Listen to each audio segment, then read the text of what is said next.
Hello, I received a mailing from the office of Blaine Leutkemeyer, and as it is prepared, published, and mailed at taxpayer expense, I'm going to spend some time talking about it. Now, gas prices and the economy, his little blurb on the front says, from billions of barrels of oil in the coastal plain of Alaska, Gulf of Mexico, and outer continental shelf, to record shale deposits in the western states, to hundreds of trillions of cubic feet of natural gas on federal lands, to the world's largest coal reserves, the United States is blessed with abundant natural resources and should not be dependent on foreign sources of energy.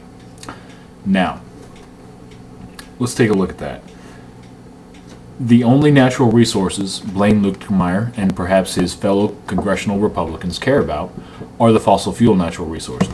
There is no mention of the massive amount of sunlight that falls on the United States every second of every day of every year, nor the mention of the massive amounts of wind that is generated in this country. Geothermal. I'm not necessarily for it, but there's hydroelectric, which is very popular out west. Even Missouri has some hydroelectric dams. As far as foreign sources of energy, there would be no United States without foreign sources of energy. And in fact, this Congress does nothing to stop a president that continues the previous administration's foreign wars to secure oil supply. There is no actual plan to get off fossil fuels, only continue to deplete America's fossil fuel resources and go over and steal other people's fossil fuel resources. He goes on to say, we also have a tremendous opportunity to pump oil from the oil sands in Canada through the Keystone Pipeline. Yes, directly to the Gulf of Mexico and export it to China. However, the Obama administration and its liberal allies in the Senate continue to block policies that will bring down energy prices. I support an all-of-the-above energy plan and will keep fighting to bring down gas prices and electricity prices, as long as it benefits the lobbyists who support Blaine Leutkemeyer. It's not important what the constituents say, because the constituents have no say.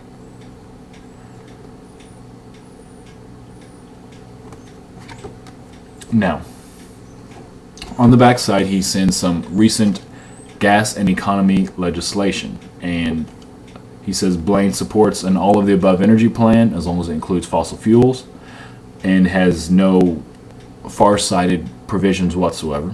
Below are a few of the bills passed by the House and waiting for action in the Senate, which will help reduce energy costs, create jobs, and decrease foreign oil dependency, but not decrease foreign dependency on oil, which only perpetuates the cycle.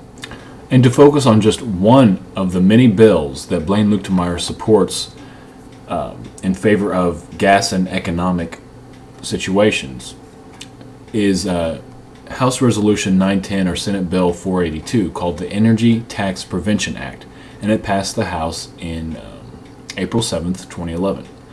Its purpose is to amend the Clean Air Act to prohibit the administrator of the Environmental Protection Agency from promulgating any regulation concerning, taking action relating to, or taking into consideration the emission of a greenhouse gas to address climate change, and for other purposes. Now, anyone who uses the term promulgating is not wanting people to understand what they're talking about, and hopefully they'll just lose interest and not really do anything about it. But promulgate means to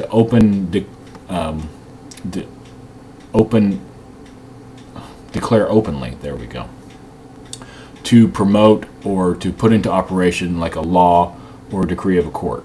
Now, they don't want the EPA or the administrator of the EPA to do that with anything that has something to do with the emissions of a greenhouse gas to address climate change. No, you cannot do that, and that is a bill that has passed the Congress, or the House of Representatives, I shall say.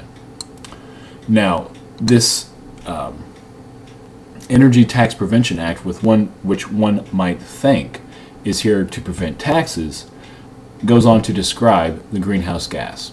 And it says it's water vapor, carbon dioxide, methane, nitrous oxide, sulfur hexafluoride, hydrofluorocarbons, perfluorocarbons, and any substance subject to or proposed to be subject to regulation, action, or consideration under this act to address climate change. Now, they say the term air pollutant does not include a greenhouse gas.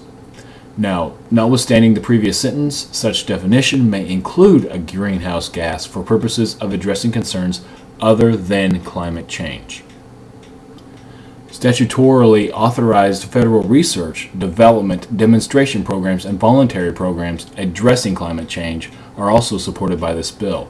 And to address climate change means they are on the opposite side, gathering information and then using that information to play down climate change, to not support it.